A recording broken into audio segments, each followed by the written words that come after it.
भक्त सेवा कर अर्थ जदि अच्छी भगवान को प्राणे अर्थे दिया यदि बुद्धि अच्छी लगा भगवान सेवा यदि वाक्य अच्छी भगवान कथा कह नाम कर ये प्रकार श्रेयटा कह यहाँ प्रेय कथा नहीं प्रेयटा हूँ शरीर पर भगवान पे जहाँ करा श्रेय करा जो मैंने मंदिर को आज साहय कर अभिषेक कले ये श्रेय जो मंदिर किसी पैसा आसला गोपाल गोपीनाथ सेवा लगे ना ये श्रेय कह आमको श्रेय काम करा पड़े प्रेय तो निज पाइना आम सब तो प्रेय पछे दौड़ीसु तो भगवान पसंद लगे श्रेय आचरण कह प्राणेरे अर्थे धिया बाचा श्रेय आचरण सब जीवन अच्छी भगवान सेवा दिए आप आसपार घर चाहिए रहीगला आप कौ जुगरू मुझे देखुँ आम जाइलु से हाँ मुझे देखुँ बहुत दिन देखुँ आप जाइए से बरहमपुर जाइए सब जाए जाओ आप युक्त अच्छा तो से भाव जो मैंने भगवान सहित युक्त हे भगवान पाइबे ना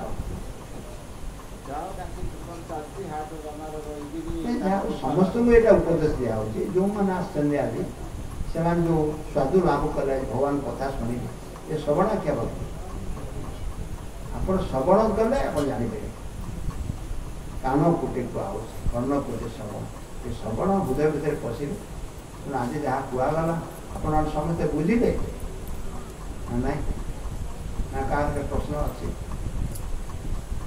को मैंने जप कर हाथ टेकिले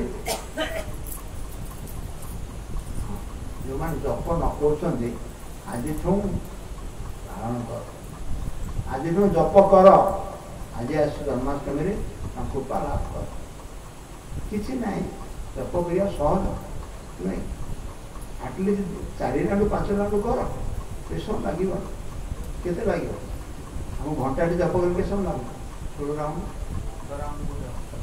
8 राउंड तेणु घंटा किसी ना घर शोला बेलू किसी समय जप कर उठला जप कर आम भक्ति सिद्धांत सरस्वती ठाकुर जी कि प्रभुपादर गुरु से कही शोला बेलू ये मन को 100 थर बाड़ा उठला बेलू 100 थर बाड़ा तार अर्थ हूँ तुम्हें 100 थर हरे कृष्ण महामंत्र कह द्वारा ये मनटा शांत दुष्ट मन ना दुष्ट मन जो काल मन को संयत कर संयत मन हो तुम मित्र आटलिस्ट 100 थर हरे कृष्ण कह शोला उठला 100 थर 100 घंटा कह कौन कहते आप तो जो मन कर आज क्यों करूँ आज गोटे बहुत भल दिन आज एत सुंदर दिन कहुए आज भगवान कृष्ण आविर्भाव भगवान को अभिषेक कल एवं अभिषेक कराई तेणु आप सुंदर भाव भगवान कथा कहगला बहुत सुंदर आउ मंदिर हूँ अति सुंदर मंदिर कहीं गोपीनाथ मंदिर क्षीरचोरा गोपीनाथ किए आसते माधवेन्द्रपुरी आसते जानते आप पाखे तो रमणा ना माधवेन्द्रपुरी आसते सी किए आमरी संस्था आम जो संस्था अच्छु से संस्था रोचे माधवेन्द्रपुरी ईश्वरपुरी दीक्षा नहीं ईश्वरपुरी महाप्रभु दीक्षा नहीं माधवपुरी आसते विषय जानते ना ना माधव हूँ विरक्त सन्यासी से क्या किसी मागती ना जो से वृंदावन थे से गोविंद कोड़े आम समय होगा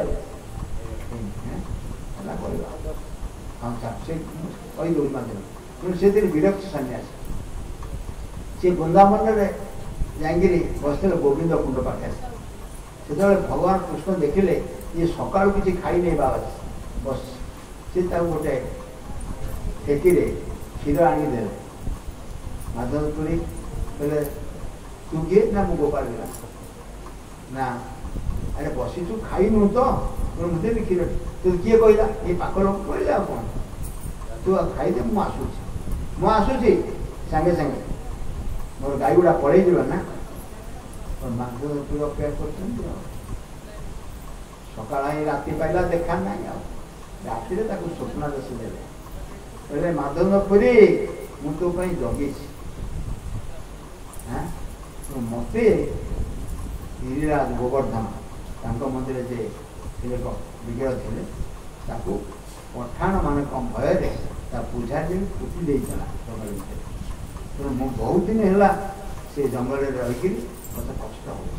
ତାକୁ ଦେଖେଇଦେଲେ, ସ୍ୱପ୍ନରେ ଦେଖେଇଦେଲେ ଏଇ ଜାଗାରେ ମୁଁ ପୋତା ହେଇଛି।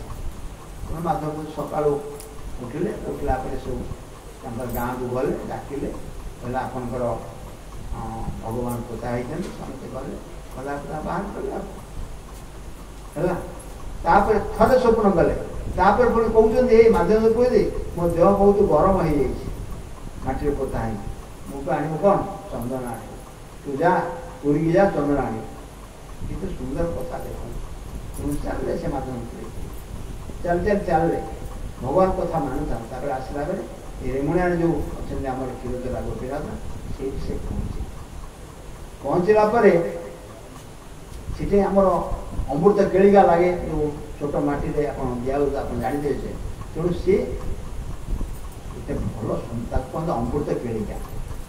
ତେଣୁ ଆଙ୍କର ଇଚ୍ଛା ହେଲା ତାକୁ ଖାଇବା ପାଇଁ। କହିଲେ ଇଚ୍ଛା ମୋର ହେଇଗଲା, ତୁ ନିଜକୁ ଆଗକୁ ଯାବଡ଼ା ବେଳେ ଏ ଭଗବାନ ପ୍ରସାଦ ଖାଇବାକୁ ଇଚ୍ଛା ହେଇଯାଉଛି ମାଗିବୁ। ତେଣୁ ସିଏ ଆଉ କିଛି କହିଲେନି। ସେ ଯାଇକି ନେମୁଣା ଯେଉଁ ମାର୍କେଟ ସେ ପାଖରେ ଶୋଇଲେ। କିନ୍ତୁ ଭଗବାନ ଜାଣିପାରିଲେ ନା। ଆରେ ରାତି 12ଟା ପରେ କହୁଛନ୍ତି ପୂଜାରେ କି ଆରେ ମୋର ଭକ୍ତ ଆସିଥିଲା ମାଧ୍ୟମ ପୁରୀ, ତୁ ତ ଖାଇବାକୁ ଦେଲୁ? ହଁ କ'ଣ ଅଭାବ ଥିଲା ନା? ଠିକ୍ ଅଛି, ମୁଁ ମୋର କ'ଣ କାନି ତଳେ ରଖିଦେଇଛି ଗୋଟିଏ ଚୋରି କରିକି, ତୁ ନେଇଯିବୁ ସେଠୁ। ଆଉ ଇଏ ସବୁ ବିଶ୍ୱାସ କରିପାରୁନି। ଭଗବାନ କହିସାରିଲେଣି। ଏ ସବୁ ଶତ୍ରୁ ସ୍ଥାନ ସାରିକିରି ଯାଇ ଯେତେବେଳେ ଦେଖିଲା ବେଳକୁ ଭଗବାନଙ୍କର କାନି ତଳେ ଥୁଆ ହେଇଛି କ'ଣ? ସେ ଅମୃତକୁ ଗୋଟିଏ ପଡ଼ିଆ। ତାପରେ ତା ଧରିଲେ, ତାକି ସବୁ ଯାଇକିରି ପହଞ୍ଚିଲେ କୋଉଠି? ଯମୁନା ମାର୍କେଟ କତିରେ। କହିଲେ ହୟ ମାଧବଙ୍କର ପୁରୀ କିଏ ଅଛ ଆସ। ସେ ସବୁ ଯାଇ ପହଞ୍ଚିଲେ। ଇଏ ତାକୁ ଦଣ୍ଡବତ କଲେ ପୂଜାରୀ। କହିଲେ ଆପଣ କେତେ ବଡ଼ ଭକ୍ତ, ଆପଣ ତ ଭଗବାନ ଚୋରି କଲେ। ଚୋର, କ୍ଷୀର ଚୋର ସେ, ତଥାପି ଆମକୁ ଆନନ୍ଦ ଲାଗୁଛି। ମା କ'ଣ ଚୋର? ଚୋର ଜିନିଷଟା ଯିଏ ଆପଣ ଚୋର କହିବେ ଆପଣ କ'ଣ ଲାଗିବ? ଭଗବାନ ଚୋର କଲେ କେତେ ଆନନ୍ଦ ହେଉଛି। କ୍ଷୀର ଚୋର ଖୁଆହବ, ସେ ଗୋପୀନାଥ ଖୁଆହବ। ଯେ ଚୋରି କରିଥିଲେ ମାଧବ ପାଇଁ, ଯାହାଫଳରେ ତାଙ୍କୁ କ୍ଷୀର ଚୋରା ଖୁଆହଉଛି। ସେଇ ମାଧବ ପୁରୀ ଜାଣିଲେ ସକାଳକୁ ନାଁ ହେଇଯିବ ମୁଁ ଚୋରି କରିଥିଲି ମୋ ପାଇଁ। ଲୁଚି ପଳେଇଗଲେ ସକାଳକୁ ଭୋରୁ ଯାଇ ପହଞ୍ଚିଲେ। ସେ ଯାଇ କୋଉଠି? ପୁରୀରେ ପହଞ୍ଚିଲେ। ପୁରୀରେ ଯାଉ ସେତେବେଳେ ଆମ ପ୍ରଚାର ହେଇଗଲା ମାଧବଙ୍କ ନାମ ରହିବ କି ତୁଣ୍ଡ ବାଇଦ 100 ବର୍ଷ। ଆଉ ତେଣୁ ସେ ରଜାକୁ ଦେଖା କଲେ। ରଜା କଲେ ଠିକ୍ ଅଛି, ତାଙ୍କ ପାଇଁ ବ୍ୟବସ୍ଥା କରିଦେଲେ। କେତେ 80 ପାଉଣ୍ଡ ଚନ୍ଦନ କାଠ, 80 ପାଉଣ୍ଡ ମାନେ 40 କେଜି ହେବ। ତାପରେ କପୁର ସବୁ ବ୍ୟବସ୍ଥା କରିଦେଲେ। ତେଣୁ ତାକୁ ମଧ୍ୟ ସେତେବେଳେ ସବୁ ପଠାଣ ରାଜନ ପିସା କରିଦେଇଥିଲେ। ଆଉ ସେ ଆଣିକି ଆସି ପହଞ୍ଚିଲେ କୋଉଠି? ପୁଣି ଏଇଠି ଯମୁନା ପହଞ୍ଚିଲେ। ତାକୁ ଭଗବାନ କହୁଛନ୍ତି ତୋର ଚନ୍ଦନ ନେବା ଦରକାର ନାହିଁ, ଏଇଠି ଦେଲେ ମୁଁ ପାଇଗଲି। ତେଣୁ ଏଇଠି ସେ ରହିଲେ। ଏଇଠି ବି ସେ ତାଙ୍କ ଶରୀର ରକ୍ଷା କଲେ। ତାଙ୍କର ମାଧବ ସମାଧି ମଧ୍ୟ ସେ ପାଖରେ ଅଛି। ମାଧବ ହେଉଛି ଆମର ସଂସ୍ଥା, ନିଷ୍କାମ ସଂସ୍ଥା ଥିଲେ ଚୈତନ୍ୟ ମହାପ୍ରଭୁ ଯେତେବେଳେ ଗଲେ। ତେଣୁ ଏ ସଂସ୍ଥା ହେଉଛି ବହୁତ ସୁନ୍ଦର ସଂସ୍ଥା। ଆଉ ତମର ଏଇଠି ତ ଗୋପୀନାଥ ଅଛନ୍ତି। ତେଣୁ ଆପଣଙ୍କର ଭକ୍ତ ହେବାର ଅସୁବିଧା କ'ଣ? जय क्षीरचोरा गोपीनाथ की, जय माधव पुत्री की, जय श्री प्रभुपाद की, जय श्री गुरुदेव की, जन्माष्टमी महोत्सव की, जय संगत भक्त वृंद की, गौर प्रेमानंद